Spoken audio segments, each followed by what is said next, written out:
Hello everybody's. आज का हमारा टॉपिक है कंपैरिजन ऑफ डिग्रीज। डिग्रीज की तुलना। किसी वस्तु, व्यक्ति अथवा स्थान को किसी दूसरे व्यक्ति, वस्तु अथवा स्थान से अच्छा या बुरा, खराब या बड़ा या छोटा बताया जाए, श्रेष्ठ बताया जाए, घटिया बताया जाए, इस तुलनात्मक अवस्था को हम डिग्रीज कहते हैं। तो इस प्रकार से वो डिग्रीज किनकी बनती है? वो बनती है एडजेक्टिव और एडवर्ब शब्दों की। की तीन अवस्थाएं होती हैं। ये स्थिति को, जैसे हमने कहा this is beautiful pen, this is a beautiful pen, अगर हमने कह दिया तो इसका मतलब कि ये सुंदर पेन है। लेकिन अगर हम इस पेन की तुलना किसी दूसरे पेन से करें और हम कहें this pen is more beautiful than this one, तो इसका मतलब कि इसको हमने उससे ज्यादा अच्छा बता दिया। और मान लीजिए कई सारी पेन्स हैं, तीन या तीन से ज्यादा हैं, तो हम कहेंगे this is the most beautiful pen. तो इसका मतलब कि सबसे अच्छा पेन हम इसको बताते हैं। तो इसका मतलब हो गया कि हमने इस पेन की तुलना दूसरे अन्य पेन से करके इसको सबसे अच्छा साबित किया। इस अवस्था को बतलाने वाले शब्दों को अवस्था को हम डिग्रीज कहते हैं। और ये डिग्रीज होती हैं एडजेक्टिव एंड एडवर्ब शब्दों की। कहने का मतलब ये कि विशेषण और क्रिया विशेषण शब्दों की तीन अवस्थाएं होती हैं। क्रिया विशेषण तीन अवस्थाएं होती हैं। जैसे हमने ब्यूटीफुल लिया, ब्यूटीफुल, ये ब्यूटीफुल अर्थात किसी चीज की विशेषता बतलाएगा, तो ये ब्यूटीफुल एडजेक्टिव हो गया।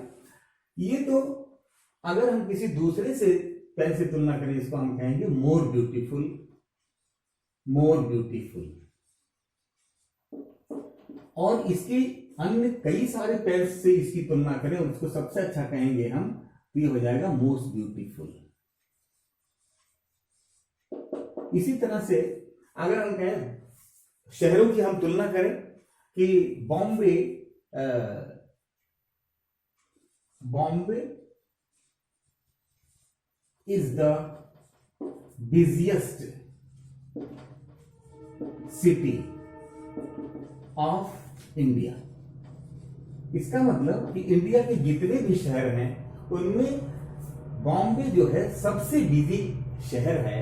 तो ये इसको हमने सबसे बिजी बता दिया, अर्थात इंडिया के जितने भी शहर हैं उनमें सबसे ज्यादा बिजी बता दिया। तो इसका मतलब कि हमने इसकी अवस्था डिग्रीज बताई हैं, बिजी, बिजियर, बिजिएस्ट। तो थर्ड जो डिग्री होती है वो सुपरलेटिव डिग्री, जिसमें किसी में मोस्ट लगता है और नहीं तो ER या EST लग जाता है। तो अब ऐसे कुछ शब्दों के बारे में हम देखेंगे कि पहले तो हम देखेंगे डिग्री। तीन डिग्रीज होती हैं, 3 डिग्रीज। कौन कौन सी? पहला पॉजिटिव डिग्री होती है, पॉजिटिव डिग्री।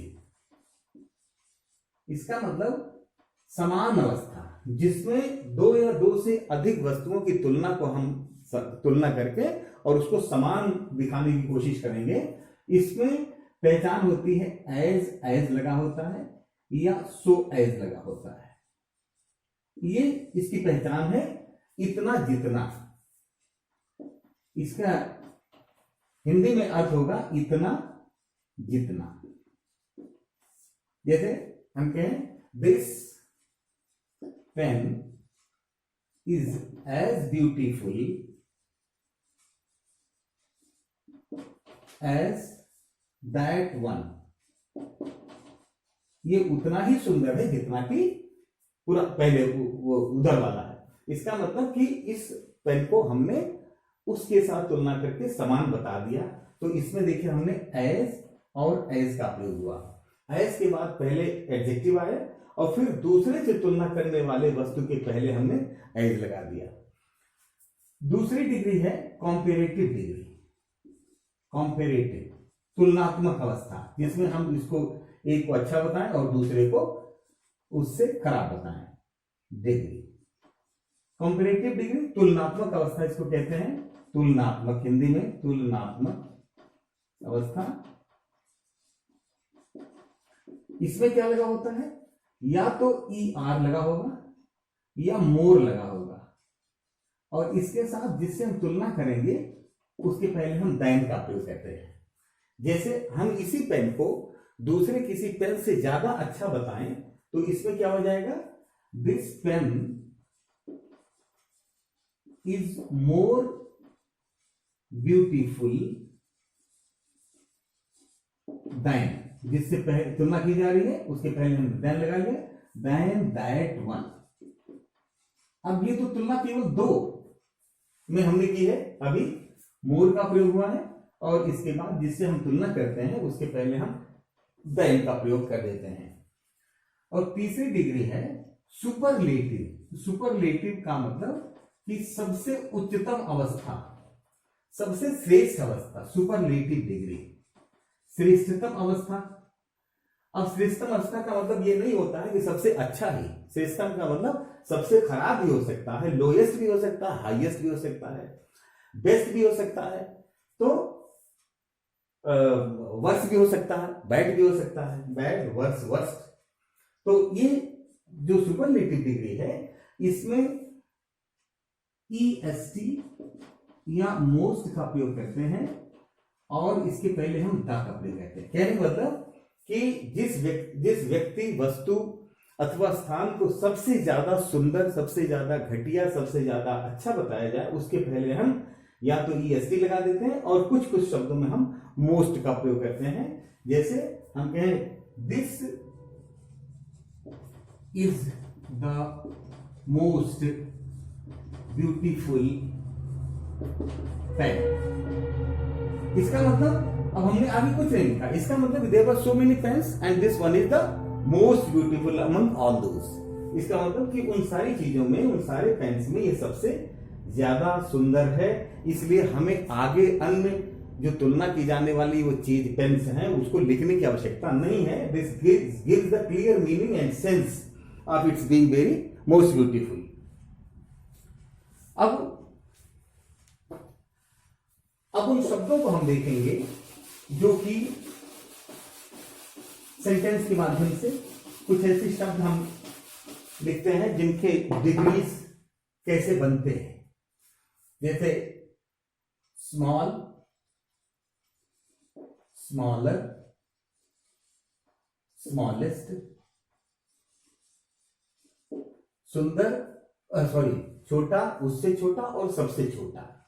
उसी तरह से अगर हम, अब ये तो एक सामान्य सा हो गया, कुछ हम टिपिकल ले लेते हैं, इंटेलिजेंट लेते हैं, इंटेलिजेंट। अब इंटेलिजेंट में जब हम किसी को ज्यादा इंटेलिजेंट बताएंगे तो हम उसको इंटेलिजेंटर में कह करके मोर इंटेलिजेंट कहेंगे, मोर इंटेलिजेंट। और जो सबसे ज्यादा इंटेलिजेंट है उसको हम कहेंगे मोस्ट इंटेलिजेंट। लेकिन इसके पहले हमें द का प्रयोग करना पड़ेगा जब हम इसकी सेंटेंस बनाएंगे और तुलनात्मक वाला सेंटेंस लिखेंगे तो उसके पहले हम द लगाएंगे।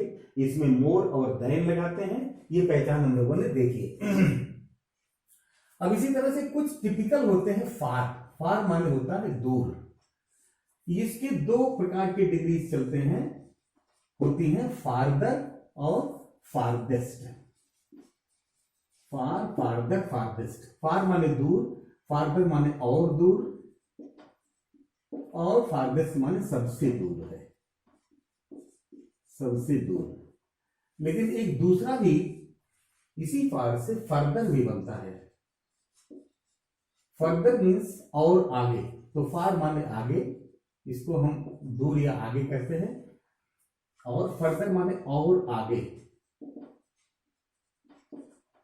और इसको हम कहते हैं फर्देस्ट माने सबसे आगे। फर्देस्ट माने सबसे दूर या सबसे आगे हम कहते हैं। इसी तरह से कुछ सेंटेंसेस हम लिखेंगे, कुछ और शब्द जैसे बैड माने बुरा, बैड मीन्स बुरा या खराब, और वर्स माने उससे भी बुरा, और वर्स्ट माने सबसे बुरा या सबसे खराब। गुड, बेटर, बेस्ट सबको मालूम है। गुड अच्छा, और बेटर मीन्स उससे भी अच्छा, और बेस्ट माने सबसे अच्छा। अब हम कुछ शब्दों को लेकर के और कुछ सेंटेंसेस के माध्यम से हम इसको प्रयोग के बारे में देखेंगे कि किस प्रकार से इनका हम प्रयोग करते हैं। तो हमें सबसे पहले डिफरेंट डिग्रीज में चेंज करने के लिए उनकी पहचान मालूम होनी चाहिए। जैसा हमने पॉजिटिव डिग्री में बताया था कि एज का प्रयोग होता है। अब हम एक सेंटेंस लिखते हैं, rose is the most beautiful flower. Beautiful flower. अब ये जो है मोस्ट, इसके पहले देखिए द लग गया। सबसे सुंदर फूल रोज को बताया जा रहा है। कौन सी डिग्री है? यह है सुपरलेटिव। अब सुपरलेटिव डिग्री है तो हमें दो अन्य डिग्रीज में इसको और भी चेंज करना है। जैसे हम इसको कॉम्परेटिव बनाए। कैसे कॉम्परेटिव बनेगा? कॉम्परेटिव का मतलब ये हो जाएगा कि यहां मोर लग जाएगा। अभी देखा था हम लोगों ने, यहां मोर लग जाता है और देन का प्रयोग होता है। रोज इज, द हट जाता है क्योंकि तो सुपरलेटिव में ही आता है, इसलिए रोज इज मोर ब्यूटीफुल। अब यहां देन का प्रयोग हम करेंगे क्योंकि अब अन्य फ्लावर से इसकी तुलना हम करने जा रहे हैं कि रोज सबसे सुंदर फ्लावर। अब हम कहेंगे कि रोज ज्यादा सुंदर होता है अन्य दूसरे फूलों की तुलना में, beautiful than any other flower. Any other flower, अन्य किसी फूल की तुलना में रोज ज्यादा सुंदर होता है। यह हो गया कॉम्परेटिव डिग्री। कॉम्परेटिव में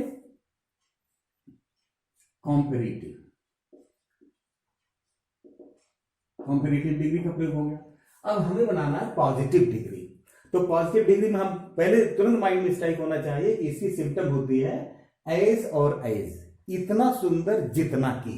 तो हम कहेंगे कैसे बनाएंगे? यहां तो हम कह रहे हैं rose is more beautiful than any other flower. Rose ज्यादा सुंदर है किसी भी अन्य फ्लावर की तुलना में। हम इसको जब एज का प्रयोग करेंगे तो हम कहेंगे कोई भी दूसरा फूल इतना सुंदर नहीं है जितना रोज। तो एज, ये जिसकी तुलना की जा रही है वो लास्ट में चला जाएगा। नो अदर हम कहेंगे, no other flower is as beautiful as यहां आ गया। यहां देखिए इसमें मोर था और देन था, इसमें एज आएगा। As beautiful as any other flower. No other flower is as beautiful as rose, जितना कि रोज होता है। यहां देखिए जिससे तुलना की गई है उसके पहले एज आ गया और एक एडजेक्टिव के पहले एज होता है। अब इस तरह से एक सेंटेंस और लेते हैं। The Taj Mahal is the grandest building. The Taj Mahal is the grandest building of the world. अब इसमें या तो सबसे अच्छा बताया जाएगा या इसमें सबसे खराब भी बताया जाता है, वर्स्ट का भी प्रयोग किया जाता है।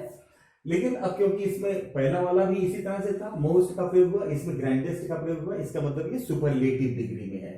ये है सुपरलेटिव। अब हम इसको बनाएंगे कॉम्परेटिव में। कॉम्परेटिव में कैसे कहेंगे? यहीं से स्टार्ट होता है कॉम्परेटिव में। सेंटेंस उसी शब्द से स्टार्ट होगा, the Taj Mahal is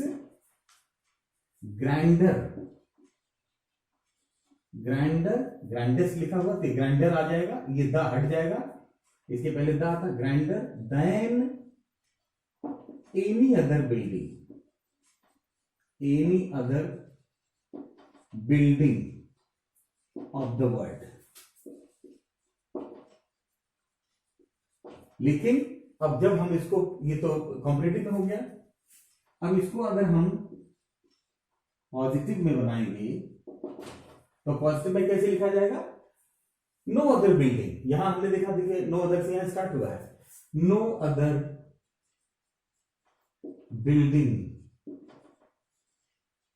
of the world, दुनिया की कोई भी दूसरी बिल्डिंग वर्ल्ड इज एज का प्रयोग होगा इतना सुंदर जितना, is as grand as the Taj Mahal, the Taj Mahal. इस तरह से इन दो सेंटेंसेस में देखा। लेकिन एक चीज इसमें ध्यान से देखिए कि इसमें सबसे सुंदर ही दो चीजों को बताया गया, रोज को सबसे सुंदर फ्लावर और ताजमहल को सबसे ज्यादा शानदार बिल्डिंग बताई गई। लेकिन मान लीजिए शानदार मोस्ट ब्यूटीफुल बिल्डिंग्स या मोस्ट ग्रैंडेस्ट बिल्डिंग या मोस्ट ब्यूटीफुल फ्लावर्स में कई अन्य फ्लावर्स आ जाएं तो उनको हम कैसे डिग्रीज को चेंज करेंगे? जैसे हमने कह दिया कि the Taj Mahal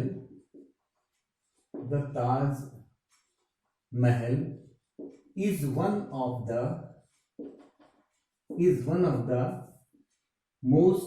of the grandest buildings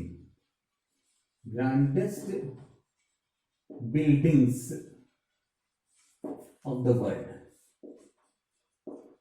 अब इस शब्द को, इस सेंटेंस को ध्यान से देखेंगे, ये ग्रांडेस्ट तो सुपरलेटिव में है, निश्चित रूप से है, लेकिन एक चीज ध्यान से देखिए कि ताजमहल को सबसे ग्रैंड नहीं बताया गया है।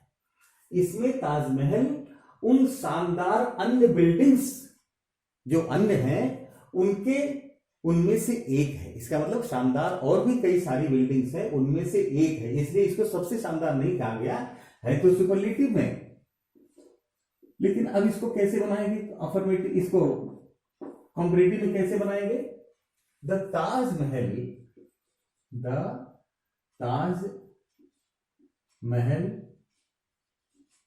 Is grinder. यहां तो सबसे पहले हमने जहां EST है उसमें DER लगाएंगे, इज ग्राइंडर देन, क्योंकि इसमें तुलनात्मक सेंटेंस लिखा जाता है।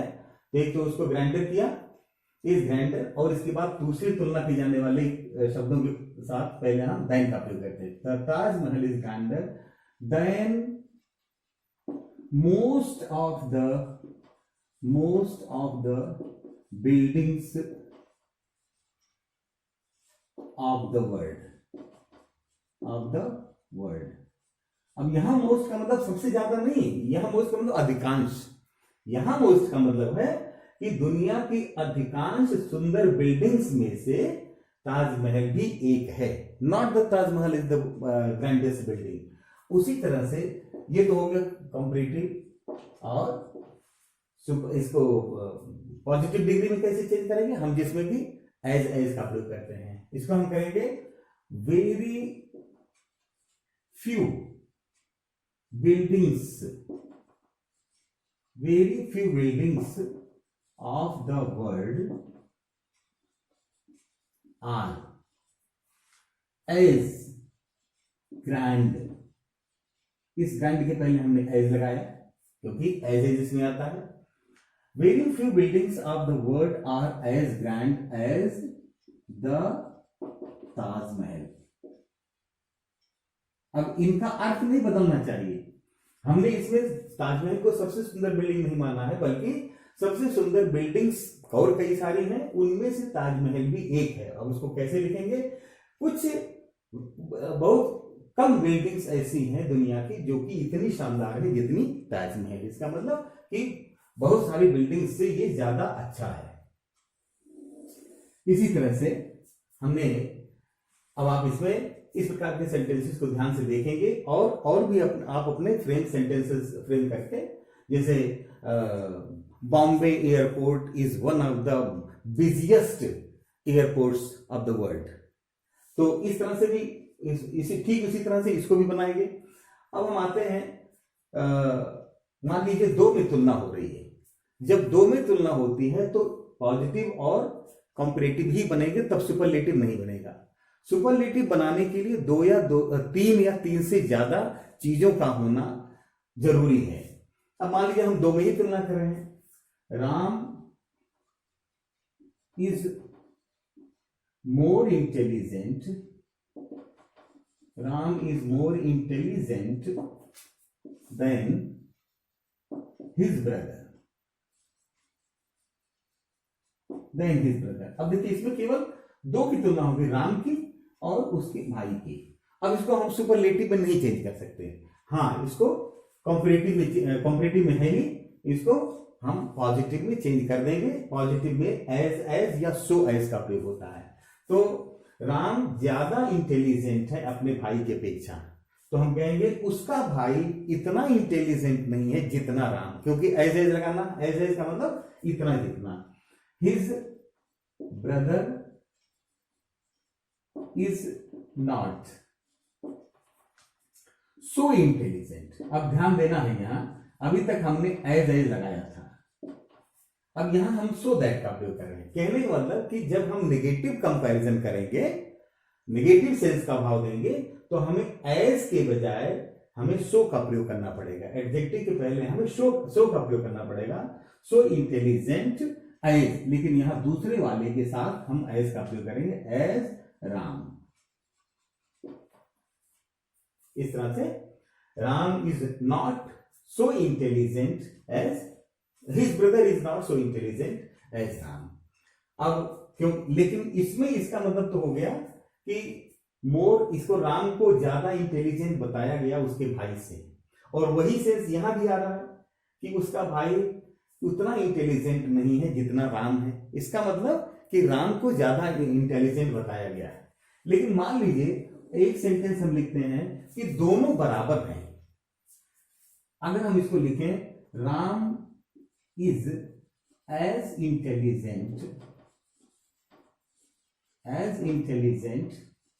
As his brother. अब इसमें हमने देखा कि ये दोनों को बराबर बताया गया है, किसी को ज्यादा इंटेलिजेंट नहीं बताया गया, दोनों को समान इंटेलिजेंट बताया गया है। इतना इंटेलिजेंट है राम जितना कि उसका भाई। तो हम इसको अब कंपैरेटिव में कैसे बनाएंगे, क्योंकि सुपरलेटिव में बन नहीं सकता, क्योंकि there is comparison between only two persons. अब टू से ज्यादा होते तो सुपरलेटिव बनता, लेकिन इसको कैसे बनाएंगे, his brother is not more intelligent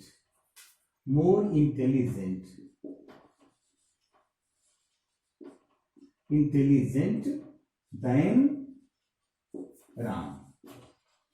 अब इसमें देखिए, इसमें भी राम इतना इंटेलिजेंट है जितना उसका भाई, और his brother is not more intelligent, उसका भाई राम से ज्यादा इंटेलिजेंट नहीं है, कहने का मतलब कि उतना ही है।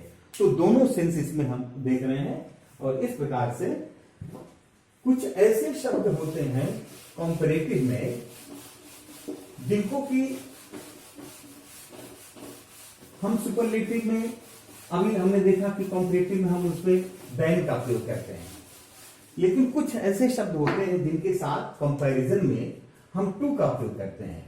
कंपैरिजन के लिए कुछ ऐसे शब्द, इसको हम नोट के माध्यम से देख लेते हैं कि विशेष बात, जूनियर, इंफीरियर,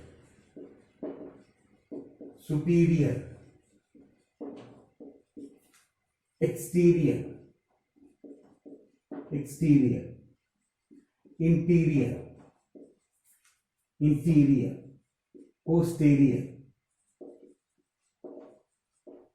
ये कुछ ऐसे शब्द होते हैं, junior, inferior, superior, exterior, interior, posterior, ये कुछ ऐसे शब्द होते हैं कि जिनके साथ हम कंपैरेटिव डिग्री में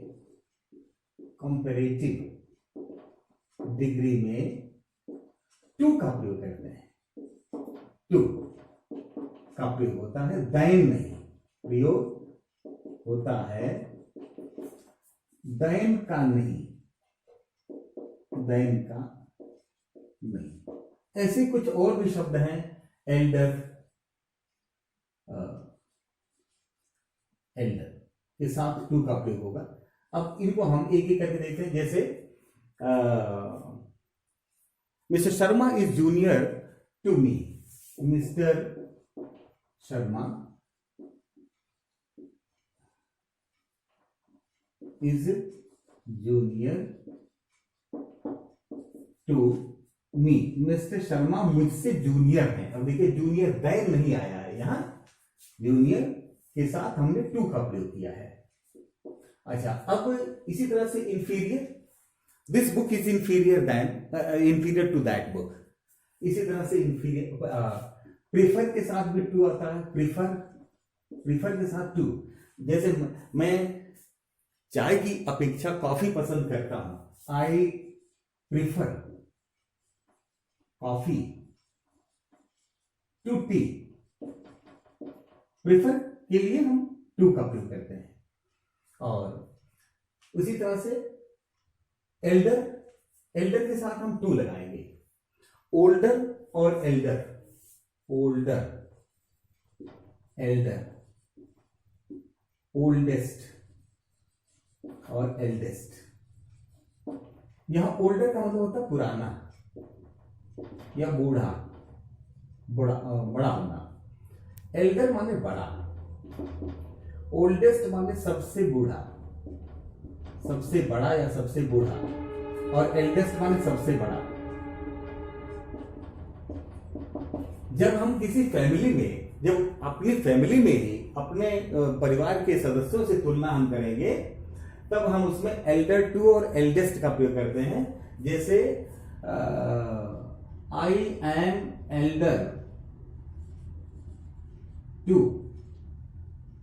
एल्डर टू माई ब्रदर। मैं अपने भाई से छोटा हूं। एल्डर टू, एल्डर का मतलब होता है, एल्डर का मतलब बड़ा होता है, sorry. I am elder to my brother, मैं अपने भाई से बड़ा हूं। और उसी तरह से my brother is the eldest of all of us, of all of us, eldest of all of us। इसका मतलब कि हम सब में मेरा भाई सबसे बड़ा है। यहां एल्डेस्ट सबसे बड़ा हो जाएगा। लेकिन ध्यान दीजिए ओल्डर कहां आ जाएगा। ओल्डर हम जब हम किसी अपने परिवार में न करके तुलना, हम किसी दूसरे से तुलना करेंगे, दूसरे परिवार से, तो हम वहां ओल्डर कहेंगे। और उसी तरह से ओल्डेस्ट कहेंगे। Mister Pratap is the oldest member of the village. सबसे ज्यादा, ओल्डेस्ट माने सबसे बुढ़े, और घर में भी कह सकते हैं ओल्डेस्ट। लेकिन अगर घर के परिवार का सबसे बड़ा सदस्य है तो उसको हम कहें eldest member of the family. और ओल्डेस्ट का मतलब सबसे बूढ़ा, और ओल्डर माने उससे बड़ा। तो ओल्डर, जैसे his cousin brother is older than, older के साथ तो than का प्रयोग होगा। ओल्डर के साथ than आता है, ओल्डर than, लेकिन एल्डर टू आता है। ठीक है, ओल्डर, एल्डर टू। अब इस तरह से कंपैरेटिव, सुपरलेटिव, और इन कुछ ऐसी डिग्री होती हैं, कुछ ऐसे शब्द होते हैं जिसमें हम तुलना करते नहीं हैं, क्योंकि वो सबसे सुपरलेटिव डिग्री उनकी होती ही है हमेशा। जैसे चीफ हमने लिख दिया है, और चीफ यूनिक लिख दिया। यूनिक यानी मतलब कि एक्स्ट्रा ऑर्डिनरी, एक्स्ट्रा ऑर्डिनरी। इसका मतलब कि अब इनकी तुलना नहीं होती है। ये खुद में ही एक ऐसी सुपरलेटिव स्टेट इनकी होती है कि जिनकी तुलना हम कर नहीं सकते, एक्स्ट्रा ऑर्डिनरी। तो इस तरह से चीफ हो गया, यूनिक हो गया, एक्स्ट्रा ऑर्डिनरी हो गया। तो ऐसे और भी कई सारे शब्द हैं ईटीसी, जिनको की इनका सुपरलेटिव डिग्री, ये सुपरलेटिव डिग्रीज ऑलवेज में लिखे जाते हैं। ये हमेशा सुपरलेटिव डिग्री में लिखे जाते हैं। तो आज हमने देखा तो इस प्रकार से हमने आज डिग्रीज किन की होती हैं और वो पॉजिटिव, कंपैरेटिव और सुपरलेटिव डिग्रीज क्या होती है किन शब्दों की हम डिग्री चेंज बनाते हैं और उसमें क्या परिवर्तन करते हैं, इसको हमने अच्छी तरह से देख लिया। और जितने सारे एक्सरसाइज आप करेंगे उतने ही आपका ये पोर्शन स्ट्रांग हो जाएगा। You will get over the problems of changing the sentences from one degree to another degrees. Thank you very much for watching and attending this session. Okay.